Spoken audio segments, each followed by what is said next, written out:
जय हिंद। आज आप लोगों को मैं इतिहास पढ़ाऊंगा। इतिहास क्या होता है इसकी कुछ बेसिक चीज़ें जानेंगे और इतिहास के एक कालखंड को प्रारंभ करेंगे। आइए आपको बता दूं कि इतिहास होता क्या है। पहले आप यह जान लीजिए कि इतिहास की जो जनक हैं वो हेरोडोटस हैं। हेरोडोटस इतिहास के जनक हैं। क्यों इन्हें इतिहास का जनक कहा गया? क्योंकि ये अपने द्वारा एक पुस्तक लिखे थे, हिस्टोरिका, जो विश्व इतिहास का पहला पुस्तक है। हिस्टोरिका हेरोडोटस द्वारा लिखा गया पुस्तक है जो विश्व इतिहास का पहला पुस्तक है, जिसे इतिहास का जनक कहा गया। हेरोडोटस इतिहास को दो भागों में बांटे हैं, इति प्लस हास। इसको हम लोग समझेंगे इतिहास क्या है। इति प्लस हास दो शब्दों से मिलकर बना है इतिहास। इति का अर्थ है यहाँ पे बीता हुआ, प्राचीन समय में जो भी बीता हुआ काल है उसके बारे में, और हास मतलब घटना। हास मतलब घटना, और ये प्राचीन समय। इति का अर्थ होता है प्राचीन समय, और प्राचीन समय में जो हास यानी घटना घटा है उसके बारे में आज हम लोग पढ़ते हैं। उसी को क्या कहते हैं? इतिहास। आप यदि क्लास 6 का बुक उठाकर देखोगे तो उस पे नाम लिखा हुआ है अतीत से वर्तमान। अतीत कहने का मतलब प्राचीन काल। प्राचीन काल से अभी तक के जो भी हम लोग घटनाओं को पढ़ते हैं, अध्ययन करते हैं, उसी को इतिहास कहते हैं। इतिहास का जनक हम बताएं हेरोडोटस हैं, और ये एक पुस्तक लिखे थे हिस्टोरिका, जो विश्व इतिहास का पहला पुस्तक है। आइए, इतिहास को उतना बड़ा इतिहास है अतीत से लेकर वर्तमान, उसको हम लोग किसी न किसी सहूलियत के लिए हम उन लोगों को इतिहासकारों ने यह इतिहास को बांट कर बतलाया कालखंडों में। कैसे है तो यहाँ समझिए। इतिहास को 3 भागों में बांटा गया। इतिहास को 3 भाग में बांटा गया: प्राक इतिहास, आधि ऐतिहासिक और ऐतिहासिक काल। प्राक इतिहास क्या है, प्राक ऐतिहासिक काल क्या है, उसके बारे में भी जानेंगे। आधे ऐतिहासिक काल क्या है उसके बारे में भी जानेंगे, और ऐतिहासिक काल क्या है उसके बारे में भी जानेंगे। आइए एक एक करके सभी के बारे में जानते हैं। प्राक ऐतिहासिक। प्राक ऐतिहासिक काल कहने का मतलब उस इतिहास से है। प्राक ऐतिहासिक का संबंध उस इतिहास से है जिसके बारे में हमें काल्पनिक ज्ञान प्राप्त है। कहने का अर्थ यह है कि अगले मतलब इस पीढ़ी के द्वारा सुने गई बातों को काल्पनिक रूप से जो हमें पता है, जैसे मान लीजिए हम अपने बच्चों को कुछ बातें बतलाएंगे, अपने से जुड़े हुए जो हमने अनुभव किया उसको बतलाएंगे, और वह अगली पीढ़ी को यानी वो अपने बच्चों को बतलाएंगे। इस तरह से सुनकर जो इतिहास है, जो काल्पनिक है, जिसके बारे में हमें पूर्ण रूप से कोई जानकारी नहीं है, उसे हम लोग प्राक ऐतिहासिक काल में रखते हैं। इतिहास का दूसरा जो है चरण आधे ऐतिहासिक काल, यानी वैसा इतिहास से यह संबंध रखता है जिस इतिहास के बारे में हमें जानकारी तो मिली है, हमें लिखित जानकारी भी मिली है, लिखित स्रोत भी मिला है, लेकिन उसके बारे में जो लिखा हुआ साक्ष्य है, लिखा हुआ जो अवशेष है, उसको हम लोग आज तक नहीं पढ़ पाए। मिला तो है अवशेष, और लिखा हुआ भी अवशेष मिला है, लेकिन आज तक उनके भाषा को हम लोग नहीं पढ़ पाए, जिसको हम लोग वैसे इतिहास को आधे ऐतिहासिक काल में रखते हैं। देखिए, जैसे कि मैं एक उदाहरण लूँ, यदि आप प्राचीन इतिहास पढ़े होंगे बचपन में, तो आपने देखा होगा कि सिंधु सभ्यता का काल से, यानी सिंधु सभ्यता का जो इतिहास है उसमें हमको एक मोहर मिला है। मोहर का जो अवशेष मिला है, उस पे जो लिपि, उस पे जो भाषा लिखी गई है, उसके बारे में अभी तक हम लोग नहीं समझ पाए हैं। तो वैसे इतिहास को हम लोग आधे ऐतिहासिक काल में रखते हैं। आगे है ऐतिहासिक काल। ऐतिहासिक काल यानी वैसा इतिहास जिसके बारे में हमें सभी अवशेष पता है और उसके आधार पर लिखित हो, या विदेशी यात्रियों द्वारा आए गए विदेशी यात्री जो आते हैं और वो अपने पुस्तकों में जो लिखते हैं घटनाओं को, उसके माध्यम से या फिर अवशेष के माध्यम से जिस इतिहास को हम लोग जाने हैं, वैसे इतिहास को ऐतिहासिक काल में रखते हैं। ऐतिहासिक काल हमारा 3 भाग में बटा हुआ है। ऐतिहासिक काल हमारा 3 भाग में बटा हुआ है। पहला प्राचीन काल, दूसरा मध्यकाल और आधुनिक काल।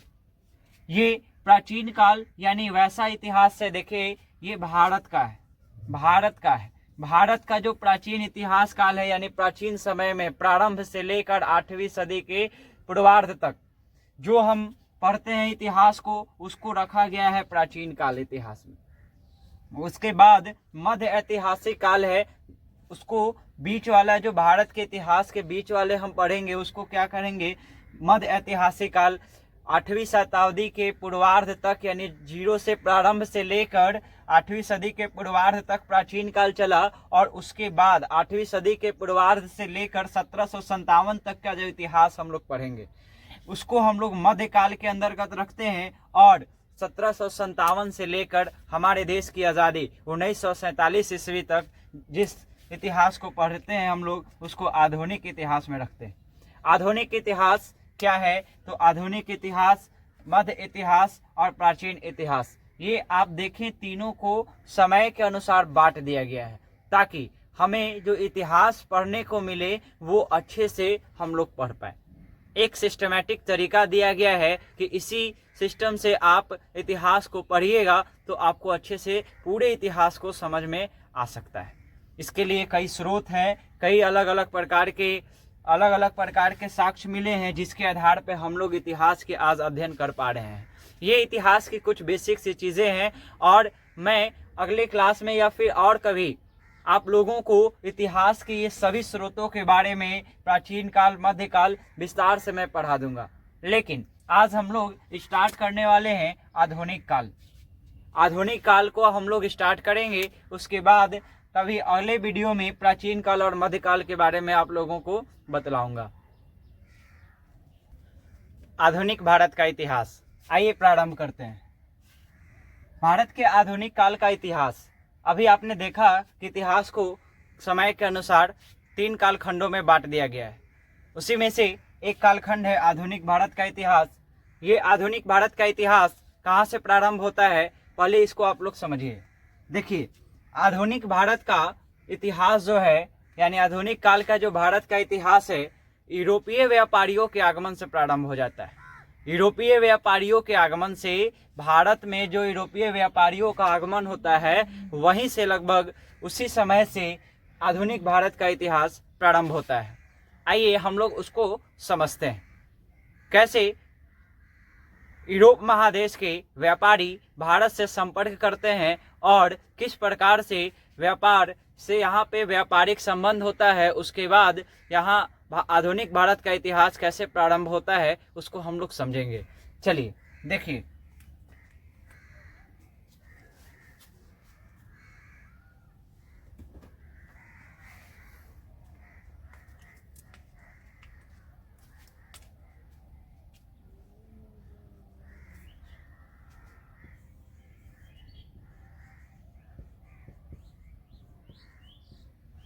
यूरोप महादेश, इसमें छोटे छोटे कई देश आते हैं और यूरोप महादेश और एशिया महादेश में अपना भारत, एशिया महादेश में अपना भारत जो कि प्राकृतिक के गोद में, प्राकृतिक के गोद में कहने का मतलब समझिए, भारत में आप भारत की उत्तरी सीमा की ओर जाइएगा तो भारत के उत्तर सीमा में पर्वतीय श्रेणी मिलेगा, बीच में मैदानीय और नीचे आपको पठारीय मिलेगा।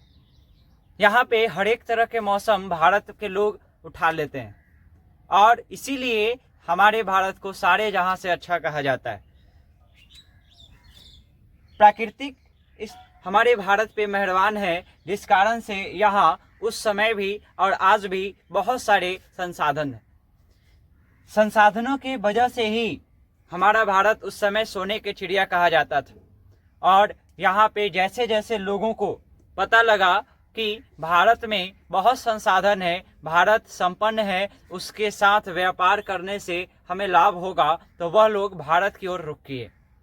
याद कीजिए, हमारे जो विश्व विजेता यानी सिकंदर है, सिकंदर भी हमारे यहाँ आया था। इसके बारे में जान के ही कि भारत को सोना का चिड़िया कहा जाता है, क्यों भाई, इसीलिए वह इधर रुख किया था। इसी तरह से यूरोप महादेश के व्यापारी लोग जो थे भारत से संपर्क में थे व्यापार करने के लिए, और यहाँ पे कई अलग अलग देश आया करते थे और भारत से व्यापारिक संबंध था यूरोप महादेश से। यूरोप महादेश से भारत का व्यापारिक जो संबंध था वह एक स्थल मार्ग से था।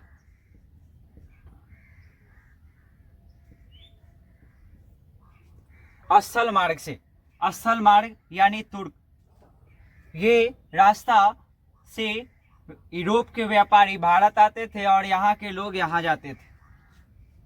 लेकिन ये जो रास्ता है स्थल मार्ग, इस पे कुस्तुनिया यानी यहाँ समझिएगा जो आयुष्मानी सल्तनत है, एक समय के बाद यहाँ पे उसका कब्जा हो जाता है। उस्मानी सल्तनत का यहाँ पे जैसे ही कब्जा होता है तो यूरोप के जो लोग थे यहाँ से आने में उनको तकलीफ होने लगे। कैसे तकलीफ हुआ? क्योंकि जब इधर से ये व्यापारी यहाँ आते थे तो तुर्क उनको आने देना नहीं चाहता था और उस जो व्यापार करते थे उस पे जो मार्ग का जो कर होता था वो बढ़ा दिया। लूट का भी डर था। इसके बाद यूरोप महादेश के जितने भी देश थे, जितने भी व्यापारी थे, वह नया मार्ग यानी नया विकल्प ढूंढना प्रारंभ कर दिए। नया विकल्प ढूंढना प्रारंभ किए और हमारे भारत में आने के लिए एक नया रास्ता का चुनाव किए। इसको ध्यान से समझिएगा। यूरोप महादेश के कंट्री हमारे भारत से क्या करते थे? व्यापारिक संबंध रखते थे और एक ही मार्ग था भारत में आने के लिए यूरोप महादेश से, वो जो तुर्क था। इसको एशिया माइनर कहते थे। इसी एशिया माइनर से ये यूरोप के लोग भारत में आते थे और यहाँ से व्यापार करते थे और व्यापारिक संबंध का ये जो मार्ग था वो हमारा एक ही था, एक ही गो था। जैसे ही इस पे उस्मानिया सल्तनत का कब्जा होता है, उस्मानिया सल्तनत का यहाँ पे कब्जा जमता है, उसके बाद ही यूरोप महादेश के लोगों को व्यापार करने में प्रॉब्लम आने लगी। जब प्रॉब्लम आने लगी तो ये लोग एक नए विकल्प की ओर आगे बढ़े। आपको मैं नया विकल्प के रूप में बतलाऊंगा कि कैसे हुआ, एक डायग्राम के मदद से। देखिएगा, इसे समझिएगा।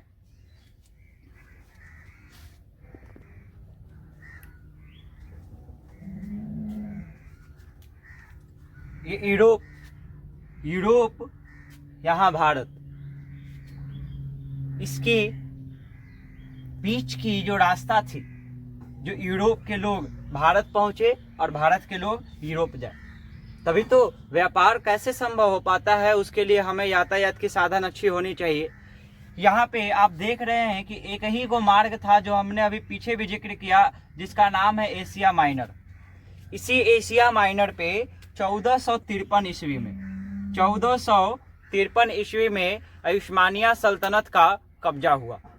उस्मानिया सल्तनत का कब्जा यानी ये जो तुर्की में जो पड़ रहा था, इस पे कब्जा हुआ और उसके बाद यूरोप के व्यापारियों को भारत आने में और यहाँ के लोगों को यूरोप जाने में दिक्कतें आने लगी।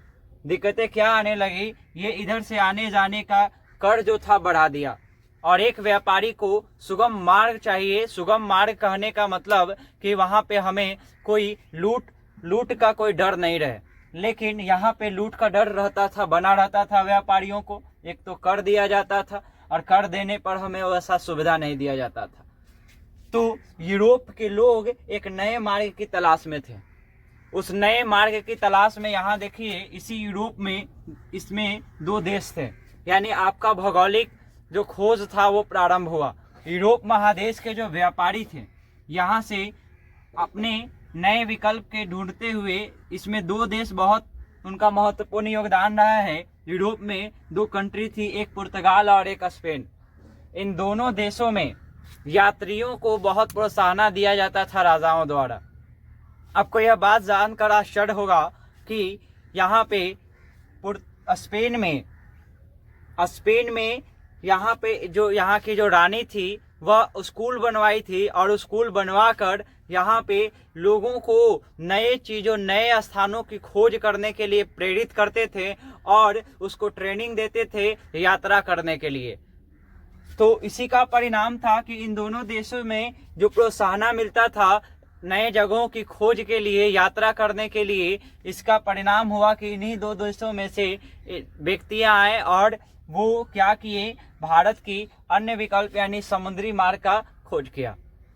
समुद्री मार्ग का खोज में सबसे पहले ये पुर्तगाल जो है, पुर्तगाल के रहने वाले व्यक्ति बार्थोलोमियो डियाज आते हैं भारत की रास्ता की खोज में। आइए उसको भी हम लोग एक डायग्राम के तहत समझेंगे। देखिए ये जो यूरोप है, यूरोप के बगल में यहाँ पे अफ्रीका महाद्वीप है। अफ्रीका महाद्वीप में यहाँ पे जो पुर्तगाल से निकले और निकल कर कौन, पुर्तगाल से बार्थोलोमियो डियाज 1487 ईस्वी में, बार्थोलोमियो डियाज 1487 ईस्वी में यूरोप के पुर्तगाल देश से आते हैं। किस लिए भाई, तो वो समुद्री मार्ग का खोज पे निकले थे। और कहाँ, किसकी खोज के लिए निकले थे, तो भारत के खोज के लिए निकले थे। भारत में आने के लिए मार्ग की खोज कर निकले थे। अब ये यहाँ से आए तो दक्षिणी अफ्रीका जो है, अफ्रीका के तटीय इलाका से होते हुए ये पहुंचे कहाँ पर, तो दक्षिण अफ्रीका के सबसे दक्षिणतम बिंदु पर। इसके बाद ये आगे नहीं जा पाए। पुर्तगाल से सबसे पहले वो जो व्यक्ति थे, यात्री थे, जिनका नाम बार्थोलोमियो डियाज है, वो 1487 ईस्वी में पुर्तगाल से निकलते हैं और यहाँ पे दक्षिण अफ्रीका के दक्षिणतम भाग पे पहुंचते हैं और उसका नाम देते हैं केप ऑफ हुड यानी आशा अंतरिक्ष द्वीप। ये दक्षिणतम बिंदु को नाम देते हैं, संज्ञा देते हैं आशा अंतरिक्ष द्वीप। आशा अंतरिक्ष द्वीप की खोज बार्थोलोमियो डियाज द्वारा कर दिया गया। अब इसके बाद यूरोप में पुर्तगाल और स्पेन दोनों को ही ये लोग नए नए जगहों की खोज करने में प्रयत्नशील थे, लगे हुए थे। इसके बाद यहाँ हमारा स्पेन कैसे पीछे रहे, स्पेन से भी ये निकले। स्पेन से भी यहाँ पे एक यात्री निकले जिनका नाम है कोलंबस। ये कोलंबस 1492 ईस्वी में भारत की समुद्री मार्ग की खोज में निकले और भारत की समुद्री मार्ग को खोजने के लिए निकले और ये निकलते निकलते बेचारे भूल गए, यानी ये भ्रमित हो गए और भ्रमित होकर इनको पहुंचना था भारत, लेकिन ये पहुंच गए अमेरिका में। ये कहाँ पहुंच गए, अमेरिका में। और अमेरिका पहुंचकर उसको वहाँ के रहने वाले व्यक्तियों को रेड इंडियन की संज्ञा दिया। अमेरिका में रहने वाले व्यक्तियों को रेड इंडियन का संज्ञा दिया। ये स्पेन के रहने वाले यात्री कौन, कोलंबस। 1492 ईस्वी में ये निकले थे। 1492 ईस्वी में निकले, लेकिन भारत के समुद्री मार्ग का खोजते खोजते भ्रमित होकर कहाँ पहुंच गए, ये पहुंच गए जाकर अमेरिका में। और अमेरिका में पहुंचे, खोजना था भारत लेकिन मिल गया उनको अमेरिका, इसीलिए कहा जाता है कि अमेरिका का खोज कोलंबस किए हैं। और यहाँ पे याद रखिएगा, यहाँ के लोगों को ये जब आए थे तो रेड इंडियन कहे थे। ये भी भारत के समुद्री मार्ग के खोज में असफल हो गए। चलिए भाई, कोई तो स्टार्ट किया, आप बैठे हुए हो तो बैठे रह जाइएगा, लेकिन थोड़ा सा ही शुरू तो कीजिए। वही यहाँ पे हाल हुआ कि यूरोप महादेश में जैसे ही एशिया माइनर से दिक्कतें आने लगी तो यहाँ पे लोग बैठे हुए नहीं रहे हाथ पे हाथ धर के। यहाँ पे पुर्तगाल से एक व्यक्ति जिनका नाम था बार्थोलोमियो डियाज, ये शुरुआत किए नए विकल्प को ढूंढते हुए, यानी समुद्री मार्ग को ढूंढे और वहाँ उसी तलाश में ये अफ्रीका के दक्षिण भाग पे पहुंचे और वहाँ पे उसका नाम दिए, आशा अंतरिक्ष द्वीप का नाम दिए, केप ऑफ वुड का नाम दिए। 1487 ईस्वी में ये निकले थे और यहीं तक पहुंच के रह गए। भले ही सफलता नहीं मिली, लेकिन यहाँ तक का तो रास्ता पता चल गया। अब यहाँ तक की रास्ता पता चल गया तो फिर यहाँ पे आपको पुर्तगाल के ही एक और यात्री जिनका नाम है वास्को डी गामा भौगोलिक खोज के में भी उनका भी महत्वपूर्ण योगदान रहा है। यहाँ से वो निकलते हैं और इनके जो रास्ता दिखाया गया था बार्थोलोमियो डियाज द्वारा, उन्हीं के रास्ता का अनुसरण करते हुए भारत पहुँचते हैं। एक नया डायग्राम बनाते हैं और उसके मदद से समझेंगे, क्योंकि वास्को डी गामा हमारे वह पहले व्यक्ति हैं जो समुद्री मार्ग का खोज करते हुए हमारे भारत में पहुँचे थे। उसी के बाद से हमारे भारत में व्यापार लोग, यूरोप के व्यापार लोग समुद्री मार्ग का प्रयोग करके हमारे भारत से संपर्क में आए और यहीं से स्टार्ट होता है आधुनिक भारत का इतिहास। आधुनिक भारत का इतिहास यहीं से एक करवट लेता है, एक नया चीज़ें आती हैं, अलग जगह के लोग, अलग जगह के देश के, महादेश के लोग हमारे भारत से व्यापारिक संबंध लाते हैं। और उसके बाद आप देखेंगे आगे पढ़िएगा तो आप देख पाएंगे कि कैसे ईस्ट इंडिया कंपनी भी यूरोप महादेश के ही थे, ब्रिटेन के, और यहाँ से आए और किस तरह से व्यापारिक संबंध बनाते बनाते यहाँ राजनीतिक संबंध बना लिए और वह लोग हम लोगों पे शासन किए। उसको हमको समझना है। और 1947 तक के इतिहास में आपको यही देखना है कि किस तरह से विदेशी कंपनियां व्यापार करने आई थी और व्यापार करते करते वह आगे राजनीतिक कंपनियों में बदलते गए और भारत के कई इलाकाओं को अपना कब्जा में लिया। उसको भी हम लोग आगे समझेंगे। लेकिन आइए पहले हम लोग जो वास्को डी गामा है वो किस तरह से भारत पहुंचे थे उसको समझते हैं एक डायग्राम के मदद से।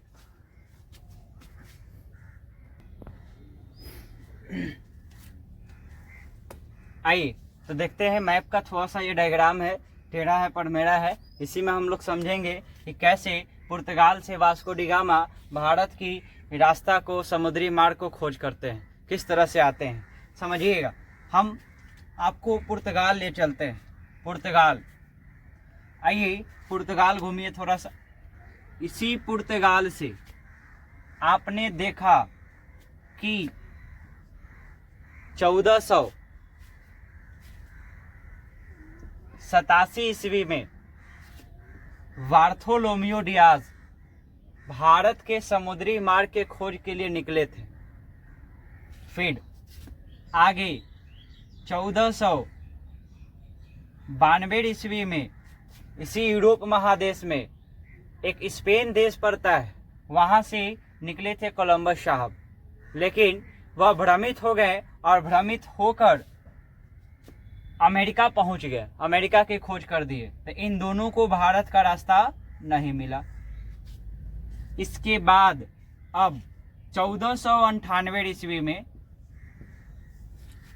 जो बार्थोलोमियो डियाज पहुंचे थे, कहाँ पहुंचे थे देखिए, इसी पुर्तगाल के रहने वाले जो नाविक थे, मतलब इसी पुर्तगाल के रहने वाले जो यात्री थे, वास्को डी गामा यहाँ से निकलते हैं। ये निकले तो इन्हें नया रास्ता शुरुआत से नहीं खोजना पड़ा। ये जो बार्थोलोमियो डियाज थे वो ऑलरेडी दक्षिण अफ्रीका के तटीय इलाका से होते हुए उसके दक्षिणतम भाग, महादेश के दक्षिण भाग पे पहुंचे और इसको आशा अंतरिक्ष द्वीप का नाम दिए, संज्ञा दिए। यहां तक रास्ता पता था। अब 1498 ईस्वी में यहीं से वास्को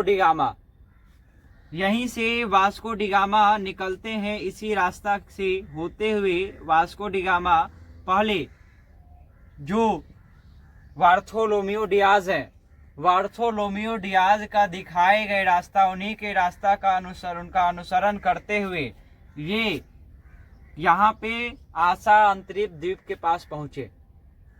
अब यहाँ से उनको खोजना था भारत का रास्ता। ये सब समुद्र में है और यहाँ से हमको भारत के लिए जो रास्ता खोजना था, इसके बाद ये यहाँ होते हुए आगे बढ़े वास्को डी गामा, तो उनको हिंद महासागर में देखिए, हम लोग कहीं जाते हैं, हमें कोई बोले कि आप यहाँ इस जगह पे जाइए, हमें नहीं पता होता है तो बीच में कोई होता है तो पूछ नहीं लेते हैं, भैया बता दीजिए तो ये जगह कहाँ है। वैसे ही वास्को डी गामा यहाँ तक आने के बाद जब आगे बढ़ते हैं तो उनको हिंद महासागर में भारत के रहने वाले, यानी भारत के जो गुजरात है, गुजरात के रहने वाले एक व्यापारी अबुल मस्जिद जो थे, उन्हीं से ये पूछते हैं कि आप भारत का रास्ता बतला दीजिए। इनके मदद से, ये अब्दुल मस्जिद की मदद से बतला दिए कि चल जाइए ना, इधर से चले जाइएगा, पहुंच जाइएगा। तो वास्को डी गामा यहाँ से यहाँ मदद लेते हुए ये कहाँ पहुंच गए, भारत के कालीकट बंदरगाह पर पहुंचे। पुर्तगाल का वह यात्री जो भारत के समुद्री मार्ग को खोज कर दिया, शुरू से खोज नहीं किया था, बार्थोलोम्यू डियाज द्वारा दिखाए गए रास्ता से होते हुए अबुल मजीद की मदद से हम ये जो वास्को डी गामा है भारत के कालीकट बंदरगाह पे पहुंचते हैं। और कालीकट बंदरगाह जो है, देखिए यहाँ ध्यान से समझिएगा, कालीकट जो बंदरगाह है वहां पर जेमोरिन उपाधि प्राप्त किए हुए राजा का शासन चलता था। जेमोरिन जो है इनका ये पुर्तगाल के रहने वाले वास्को डी गामा का भव्य स्वागत किए। ये यहाँ पे रहे कुछ दिनों तक, और रहने के बाद वास्को डी गामा यहाँ से जब लौट रहे थे, जब भारत से लौट रहे थे, अब तो सफल हो ही गए, यहाँ रहे, भव्य स्वागत हुआ। जब भारत से लौट रहे थे तब उन्हें मसाला मिला और उस मसाला को लेकर वो अपने देश पुर्तगाल में लौट आए। देखिए वास्को डी गामा का भारत आना समुद्री मार्ग से होते हुए यह नहीं पचा अरब व्यापारियों को। अरब व्यापारी इसका विरोध किए। जेमोरिन द्वारा जो भव्य स्वागत किया गया था वास्को डी गामा का, अरबी व्यापारियों ने यहाँ पर विरोध किया। विरोध करना स्वाभाविक था, क्योंकि इससे पहले यूरोपीय कंपनियों के आने से पहले यहाँ पे किसका व्यापार में एकाधिकार चलता था, अरबी व्यापारियों का। इस कारण से इन लोगों ने विरोध किया कि आप वास्को डी गामा का इतना स्वागत, भव्य स्वागत कैसे किए। इससे कोई फर्क नहीं पड़ा जेमोरिन को, हो गया भाई, रास्ता मिल गया। और रास्ता मिल गया तो यहाँ पे जब ये पुर्तगाल से भारत से जो मसाला लेकर पुर्तगाल पहुंचे, इनको आने जाने में जो भी खर्च हुआ अब यहाँ से ले गए और पुर्तगाल के बाजारों में बेचे। पुर्तगाल के बाजारों में जब मसालों को बेचा गया तो उन्हें 60 गुना मुनाफा हुआ। 60 गुना मुनाफा हुआ। इसको देखकर पुर्तगाल की जो सरकार थी, इसको देखकर पुर्तगाल की जो सरकार, देखिए याद रखिएगा, ये मई में ये स्टार्टिंग किए थे, मई में यहाँ पहुंच गए थे। और जब मसाला लेकर गए तो इसी 1498 ईस्वी में जब यहाँ से 60 गुना मुनाफा देखे तो पूरा यूरोप में यह स्पष्ट हो चुका था। यूरोप नहीं, पहले पुर्तगाल ही यह स्पष्ट कर चुका था कि भाई हम भारत जाएंगे तो भारत में ये मुनाफा का सौदा होगा। वहां पे क्या करना है, तो मसालों का व्यापार करना है, और मसाला का व्यापार करके अधिक से अधिक मुनाफा हम लोग प्राप्त कर सकते हैं। तो अधिक से अधिक मुनाफा प्राप्त कर सकते हैं, ये स्पष्ट हुआ। उसके बाद ये वास्को डी गामा यानी पुर्तगाल में एक कंपनी बनाई गई। इसी 1498 में पुर्तगाल में एक कंपनी की स्थापना हुई, पुर्तगाली ईस्ट इंडिया कंपनी। 1498 ईस्वी में पुर्तगाली ईस्ट इंडिया कंपनी बना और वह कंपनी भारत से व्यापार करने के लिए आई। पुर्तगाली ईस्ट इंडिया कंपनी जब भारत से व्यापार करने आई, इसके देखा देखी यूरोप कंट्रीज में और भी जो देश थे वह भी भारत आना प्रारंभ कर दिए। हमने आपको बोला कि आधुनिक भारत का जो इतिहास स्टार्ट होता है वो यूरोपीय कंपनियों के आगमन से। यूरोपीय कंपनी किस प्रकार से आया आप देख सकते हैं। हम आपको बतलाएं कि देखिए, हम भारत में आने के लिए एक मार्ग था, एशिया माइनर, और एशिया माइनर से हमारा यहाँ पे जब उस्मानिया सल्तनत का कब्जा हो गया तो हम लोग नहीं आ पाए, दिक्कत होने लगा। और इन लोगों का मुंह लगने से अच्छा, देखिए व्यापार झगड़ा नहीं करता है, जो सच्चा और अच्छा व्यापार होता है झगड़ा के फेरा में नहीं रहता है। इधर ये युद्ध के फेरा में नहीं रहा, अपना काम निकाला, नया विकल्प ढूंढा यानी समुद्री मार्ग, और इसमें वास्को डी गामा सफल हो गए और पुर्तगाली ईस्ट इंडिया कंपनी की स्थापना हो गई। जब पुर्तगाल ईस्ट इंडिया कंपनी की स्थापना हो गई तो यहाँ पे और भी जो देश थे मुंह ताकेंगे क्या टुकुर टुकुर, नहीं, उन्हें भी व्यापार करना था, उन्हें भी भारत से जुड़ना था। आपको हम शुरुआत में ही बतला दिए, भारत प्राकृतिक के गोद में है, यानी यहाँ सभी तरह के संसाधन। भारत सोना का चिड़िया कहा जाता था। यह सुनकर सबको यहाँ पर आना था, सबको यहाँ से व्यापार करना था और अधिक से अधिक मुनाफा कमाना था। और इसका जो रास्ता है प्रशस्त कर दिए थे वास्को डी गामा, और वो दिखला दिए, कंपनी भी बन गई थी। तो इसी यूरोप महादेश में और भी कंट्री है, ब्रिटेन हो गए, डेनमार्क हो गए, फ्रांस हो गए, वहां भी कंपनियों का स्थापना हुआ और वो सारी कंपनियां धीरे धीरे भारत में आई और आकर यहाँ से व्यापार करना प्रारंभ कर दी। देखिए, ब्रिटेन से ईस्ट इंडिया कंपनी आई, फ्रांस से फ्रेंच ईस्ट इंडिया कंपनी आई। इसी तरह से कई कंपनियां भारत में व्यापार के लिए जुड़ गए और यहाँ से आपको आधुनिक भारत के इतिहास की शुरुआत होती है। यहीं से आप जान पाओगे, यहीं से आप देख पाओगे कि किस प्रकार से ब्रिटेन की ईस्ट इंडिया कंपनी भारत में आती है और आकर व्यापार करते करते यहाँ पे राजनीतिक शक्ति बनकर उभरती है और वह राजनीतिक शक्ति हमारे भारत पे किस प्रकार से शासन करना प्रारंभ करता है, वो सारी चीज़ें हम लोग इस आधुनिक काल के इतिहास में पढ़ेंगे। आज आप लोगों को हमने यह बतला दिया कि आधुनिक भारत में किस प्रकार से ये समुद्री मार्ग का खोज हुआ, यानी यहाँ से आप लोगों का आधुनिक भारत का इतिहास शुरुआत हो गया है। और अगले वीडियो में मैं आगे की क्लास में बतलाऊंगा किस प्रकार से कौन कौन कंपनियां आई। लेकिन इतना याद रखिएगा कि पुर्तगाली ईस्ट इंडिया कंपनी भारत में आने वाली सबसे पहली यूरोपीय कंपनी है जो कि व्यापार के लिए यहाँ आई थी। और सबसे लास्ट में, सबसे अंतिम में भागने वाली कंपनी है, भागने नहीं, यहाँ से वापस चली गई। जब हम लोगों का देश आज़ाद हो गया तो वो यहाँ रहकर क्या करेगी। तो सबसे पहले आने वाली कंपनी पुर्तगाली कंपनी थी और बाद में जाने वाली पुर्तगाली कंपनी ही थी। तो अगले वीडियो में हम लोग मिलेंगे और एक नए क्लास के साथ, जिसमें हम आप लोगों को बतलाऊंगा कि कैसे ईस्ट इंडिया कंपनी की स्थापना होती है, फ्रांस की कंपनी की स्थापना होती है, डेनमार्क की कंपनी की स्थापना होती है और किस प्रकार से कंपनियों के बीच प्रतिस्पर्धा होता है और औपनिवेशिक काल को हम लोग समझेंगे। तो आज मैं आप लोगों को यहीं पे रोकता हूँ आज की क्लास को। मिलते हैं अगले क्लास में। जय हिंद, जय भारत।